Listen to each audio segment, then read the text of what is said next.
Nepal's political course till March 5 elections gripped in uncertainties. Former ruling parties prepared for legal and political challenges. Author, Nitya Chakraborty. In Nepal, following the tumultuous developments on September 8, 9 and 10 as a result of Generation Z uprising, the 2.9 crore nation is crawling back to normalcy. Under the leadership of Interim Prime Minister Sushila Karki, the new administration is making sincere efforts to ensure law and order to prepare the ground for the general elections scheduled to be held on March 5, 2026. The holding of the next polls is a stupendous task, and this has to be done in the next 5 months in a peculiar political situation when the parliament is dissolved, the elected political parties' leaders are in hiding, the protagonists of the Gen Z movement are still in discussions about forming a political party, but it is still in a nascent stage. A setup of the Gen Z leaders, however, is functioning, and they are in consultations with the interim PM Sushila Karki, Army Chief Ashok Raj Sigdal and President Ram Chandra Paudel. In fact, the credit for swift action to control the political turbulence should go to the combined efforts of the Army Chief and Nepalese President. As against this, in the last 20 days after the resignation of the Maoist Prime Minister KPS Ali, all the three communist parties, including Ali's party as also Nepali Congress, are coming out into open gradually and making efforts to coordinate with their supporters. The suddenness of the Gen Z upsurge has stunned the traditional ruling parties. The old leaders had no idea about the way the minds of the Gen Z operates and how dependent they are on social media. The uprising would not have taken place if the Ali government would not have banned the 26 social media apps on September 4. The former ruling parties have now opted for a twofold strategy. First, to go to the Supreme Court challenging the legality of the appointment of Sushila Karki as the PM and the dissolution of Parliament. Second, the parties are projecting a more modern image to the young generation by organizing the participation of its youth members in the social media. The youth front of the three communist parties has always been strong. The Gen Z movement isolated them, but they are not finished.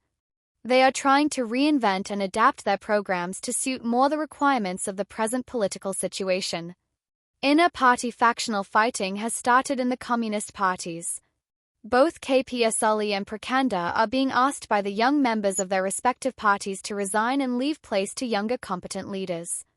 At the other end, the pro-monarchy party is also trying to stage a comeback, saying that the leftists of different hues have failed in Nepal and all governments, including those headed by the Nepali Congress since 2008, have been corrupt and the epitome of failure. It is a fact that there is a resurgence among a section of Nepalese middle class in favor of monarchy again.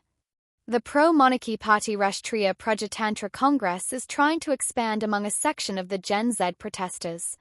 The communist youth bodies of all the three factions have held review meetings to identify what went wrong and why they could not gauge the mood of their young brothers. What the left ideologues missed was their failure to understand the vast changing demography in Nepal, where the social media apps have just not become a form of communication and entertainment channel, but also an important medium for earnings in a period when unemployment has peaked among youth and most of the ambitious young men leave abroad for better opportunities. In Nepal, social media is used by 48.1% of the population, and 56% of the population are under 30. The most active users of 26 social media apps, which were banned on September 4 leading to uprising, belong to Gen Z between 16 and 24. This section, which was most affected at the social media ban, took to the streets and burned government offices and houses of the political leaders, including the Prime Minister. Reports say that these 26 apps which were banned provided earnings opportunities to the content writers belonging to the young generation, especially Gen Z, to the extent of $25 million in 2024 to 25 alone. So for those affected, the social media apps ban was an attack on the livelihood of a large number of Gen Z also. For the interim Prime Minister Sushila Karki, the advantage is that she was the Chief Justice of Nepal's Supreme Court earlier, still drawing wide respect for her anti-corruption image and impartial and independent outlook. Observers say that the legal challenges to her nomination she will be able to overcome, but the real problem will be in making the electoral process foolproof for holding the general elections on March 5, 2026. The 2015 constitution is already there, and so the norms will have to be decided on the lines of the 2015 constitution. PM Karki cannot disallow any political party from participation in the elections if 2015 constitution is followed. But Kaki is facing an immediate challenge from the three former prime ministers to her assurance to set up an inquiry commission to look into the firing as also destructions during the Gen Z uprising on September the 8th and 9th. The commission is supposed to submit its recommendations within 45 days. This decision of the interim PM has angered all the former prime ministers. Sources say that KPSLE, Prakanda and Shia Bahadur Dubba have all conveyed their opposition to this move. They have pointed out this will further polarize the political situation and entice the youth activists to hit at the political leaders. These leaders say that it is now the primary responsibility of the interim PM to restore peace, not to create further disharmony in the nation. It is not clear what will be the final decision of the interim PM on the setting up of this commission. There is another aspect to the character of the three-day uprising in Nepal.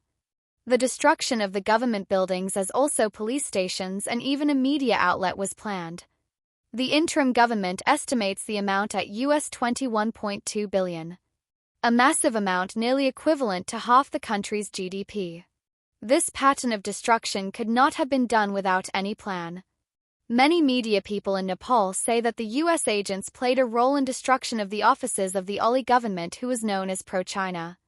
Though no definite proof is available, but the Kathmandu embassy of the USA has always been active and was in touch with a large number of young people through different programs including cultural. That way, the showdown in Kathmandu might have some relationship with the US-China battle in South Asia.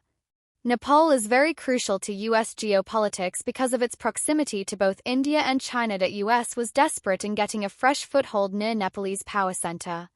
Altogether, the Nepalese political situation at the moment is quite fragile despite seemingly peaceful situation on the surface. 5 months before the March 5, 2026 elections are a long time for a volatile country like Nepal. It is to be seen how the interim PM Sushila Kaki, the army chief Sigdal and the Nepal president navigate the situation in the coming days to help the Himalayan nation reaching safe waters in March next year.